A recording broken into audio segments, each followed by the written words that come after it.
This is one of my first shows back out of lockdown, man. I just spent the last year and a half sharing a one-bedroom apartment with my girlfriend, and she works from home, and I don't have a job, so I haven't actually heard the sound of laughter in about 18 months.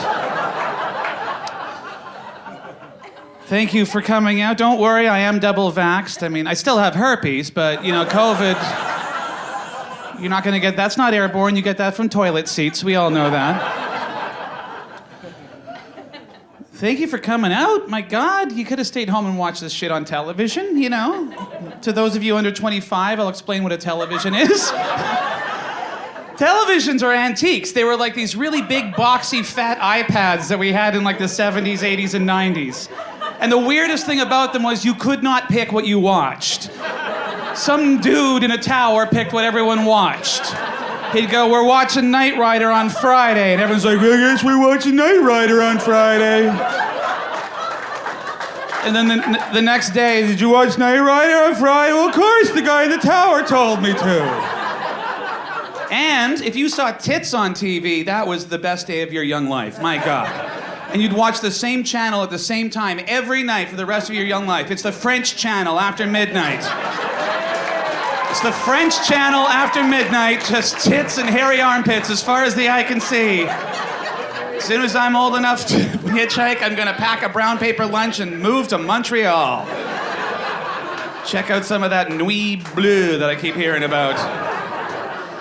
There's warnings on TV now. I find that astonishing. How wussified of a culture have we become that we have to warn ourselves about the TV shows. And what I love is that these warnings always come after like 3 minutes of incredibly insulting, condescending commercials.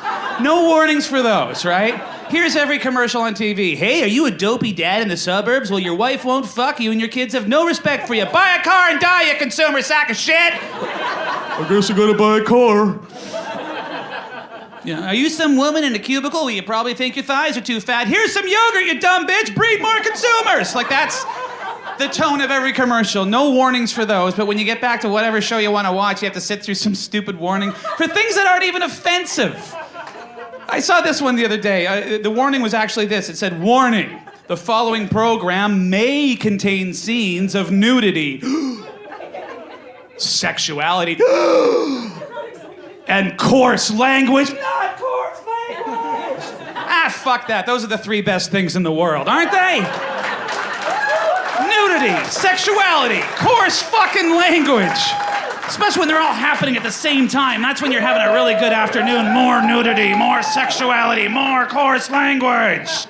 But you never see what offends me in these warnings. Warning, the following program contains scenes of idiotic middle American families in banal situations with easily predictable outcomes intended to lull you into a zombie-like state of self-hypnosis so you keep purchasing useless products that you don't actually need, never question authority, and always submit to the status quo. Viewer discretion is advised. Enjoy the following episode of Pap Smears of the Kardashians.